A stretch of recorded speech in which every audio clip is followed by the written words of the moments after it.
So I look at Trump and I, I see something like I see some level of comedy I have never seen in this world. It's so tragic. I I could say no other comedian can compete. I know Zelensky. They say Zelensky is like one of the greatest comedians to become the leader of a country, but I disagree. Trump is the greatest comedian who has ever lived. And listen to him carefully. No, the problem with the current society is that we take him seriously. Like we take him his word for it.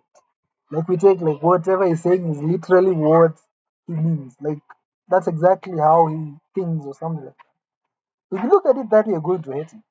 He's delusional. He's totally delusional from that sense.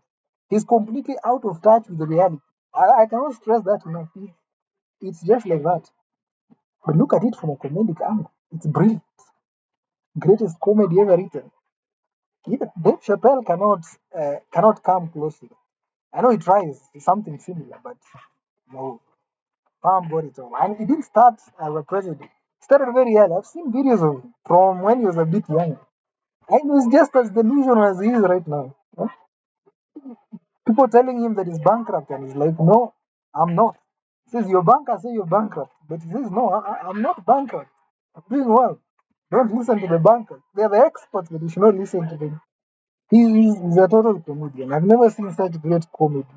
And if you follow his Twitter posts, you're going to be very like if you look at him from a comical point of view, you're going to enjoy every tweet. You're going to be looking forward to a tweet every day. But I think people have taken him too seriously and they have not they have misunderstood him. And yeah, that's the problem. That's problem of I guess the media. People are serious. You know, he's in the corporate world. Corporate is all about serious. Take everything seriously from point one to point B. But that's not how comedy works. You have to see the lighter side of things. You have to be able to think like something. Like I see something that is playing, something very brilliant and smart. He acts very close. Like I'm African, I'm Kenyan. And I see a lot of similarities between him and a Kenyan president, especially with the election malpractice. You know, looking at America, I'm like, that doesn't seem like it's possible to rig the elections. Like the the laws put in place to guard against that are just too strong. So doesn't make sense.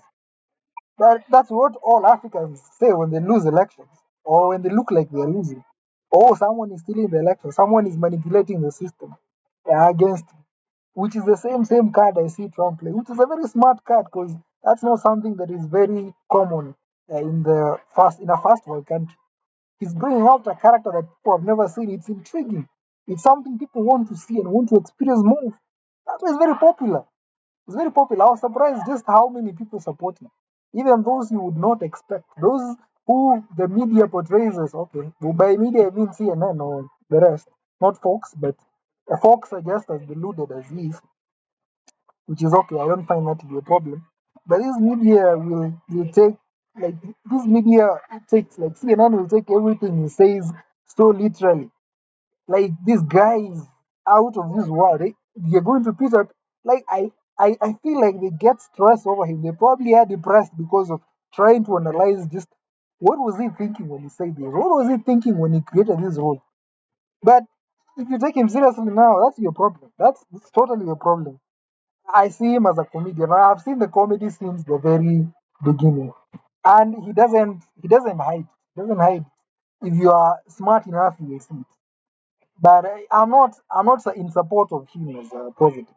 But I don't mind it. I don't see the problem. I'm not American, so I don't care who becomes president. To be very honest, I also don't care who becomes the president in Kenya.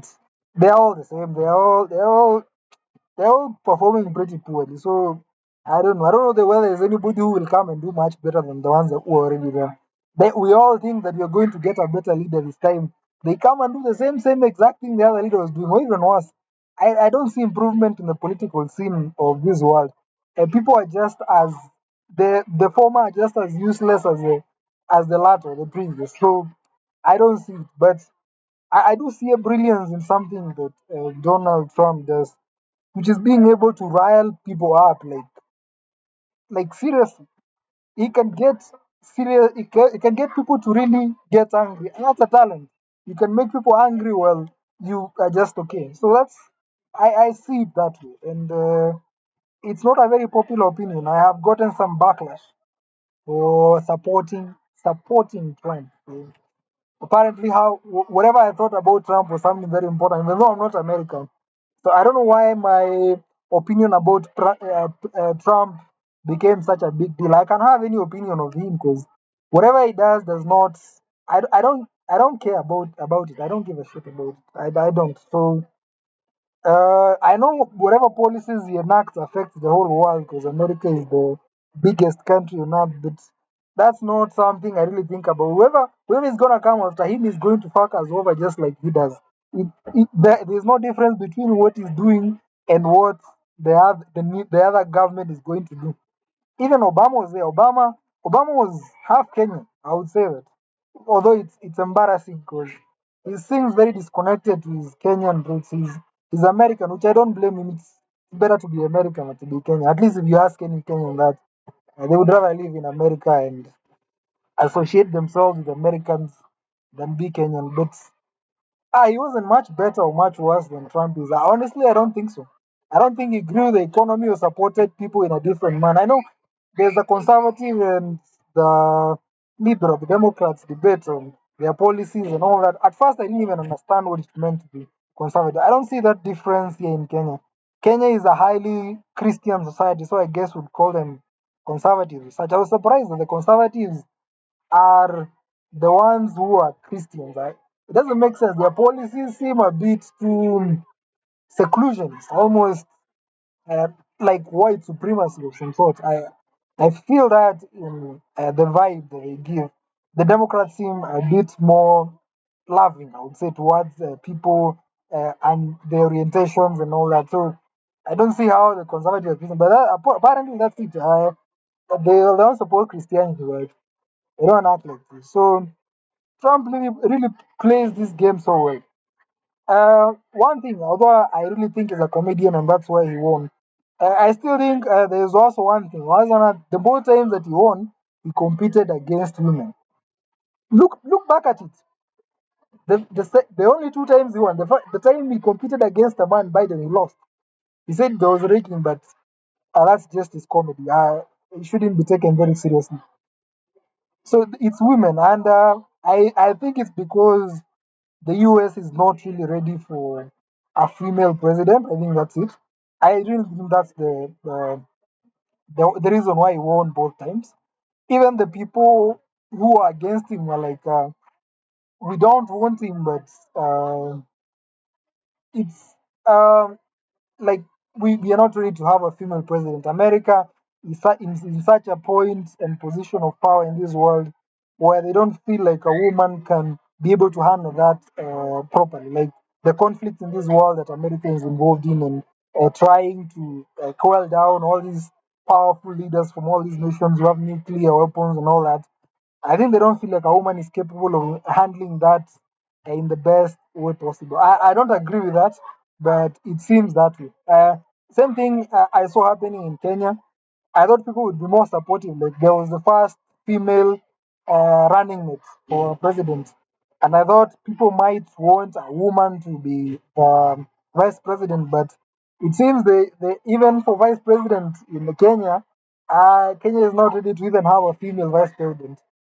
Yeah, our neighbor in Tanzania have a female president, although she's been called out a lot for a lot of things, which make her seem a bit more evil even than the former male presidents. But I don't know. I don't follow politics a lot. I'm not into politics, but I like the way Trump operates, the way he takes things lightly and acts like nothing is going on. Like he has this serious face when saying the most absurd things in this world. Like that's hard. It's a hard face to keep up. Even comedians, stand-up comedians, break on stage and start laughing. But this guy has been playing this act for his entire life. His entire life he has been the same person, cracking the same joke with the same poker face.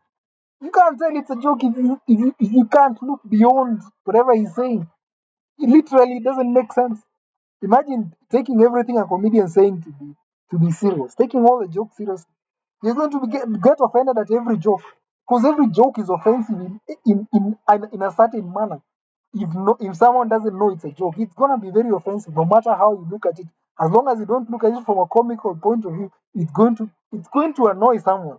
It's going to make someone angry, and it's going to make someone wanna hurt you or do something bad to you. That's just how comedy runs. So we need to look at this situation differently. We or not we, like the Americans, they put into power comedian. What do they expect? There's nothing more to expect. And he was chosen by the majority. I don't know what is majority. I really don't know. I don't have the facts. If you want facts, go to Wikipedia. This is just my opinion. It's just my personal opinion. Greatest comedian who has ever lived. He should hold a stand-up special. I think uh, he would gain more support than any comedian who has ever made comedy. He has been able to turn his comedy into a career, a business. He has become one of the greatest businesses, the business minds of this century through his comedy. Apparently, he's very poor. If you take him from a serious point of view, whether he's making money or losing money, overall he seems to lose a lot of money. But people are in love with his persona. This comical persona that is so different from the corporate straight face that we see and serious all the time. It's a difference, a relief. It's kind of it's like it's a relief for the citizens to see an image like this. And it could attract some people subconsciously, even if they don't understand it's a joke. Somehow there's a feeling inside of you like this guy wants to build a wall across Mexico, something like that. But is he really going to build that wall? I mean, for the sake of looking like he's doing something, he probably started. At least that's as far as I know. I don't think he's very keen on sending away foreigners out of the country. America needs foreigners. It's grown from foreigners. Almost everybody is a foreigner there. It doesn't matter. Maybe you came in there in the 1640s or the 1920s or 2026, but almost everyone who is there is a foreigner. So America needs foreigners. So I don't see his idea of sending away foreigners from the country doesn't really make sense from a political point of view. But from a comical point of view, that's genius. That's magic. You can't get more comedy than that. He wants to build a whole wall across Mexico. Apparently, he doesn't want to build a wall across Canada. I don't know why he's okay with the Canadians just popping into the country the way they want, but the Mexican no. So because the Canadians are foreigners too, so that's a question for him. Maybe he'll answer in one of his comical tweets. Elon Musk seems to like his comedy too. He's also another comedian of some sort. Yeah, he will do the Nazi salute as if that's the greatest thing ever. He likes to rile people out. He does a show for the Tesla like this window is bulletproof, and then he hits it with metal and then it breaks. I was like, oh, it broke. And somehow people still keep buying his products even if I mean his opinions are just out there and all that. He thinks we're going to be living in Mars during his lifetime. Like you can barely land a rocket in Mars. Like how are you going to transport millions of people there within your lifetime? That's basic. That's an unachievable goal. Yeah, doesn't make sense. Seems like these comical people are doing very well in the business industry and in politics. So anyone who copies Trump's blueprint is likely to succeed very well in the political scene in the future. It's a masterpiece if you look at it. Just how he got in and everything. He's very controversial, just like Elon and his Twitter and or X called X. Sorry, I'm old. I'm getting old. I still think it's Twitter. I recently joined it again. I was there like 10 years ago. I haven't been active, but yeah, I like their AI. Grok is quite intuitive in conversations. It's very unhinged, I would say. So yeah, Trump is great. Don't take him too seriously. That would be my advice to anyone who hates him. Just try to change your perspective. Look at him from another angle. You need that angle. Like assume he's a comedian on stage, the world stage, and he's ruling the world like as a comedian. What would you expect from such a person? And you realize that you can't do better than Trump in that area. A comedian ruling the entire world, and at that level, yeah, you just can't. Yeah, that's my opinion. You can roast me if you want or express your opinions. I'm okay. Thanks.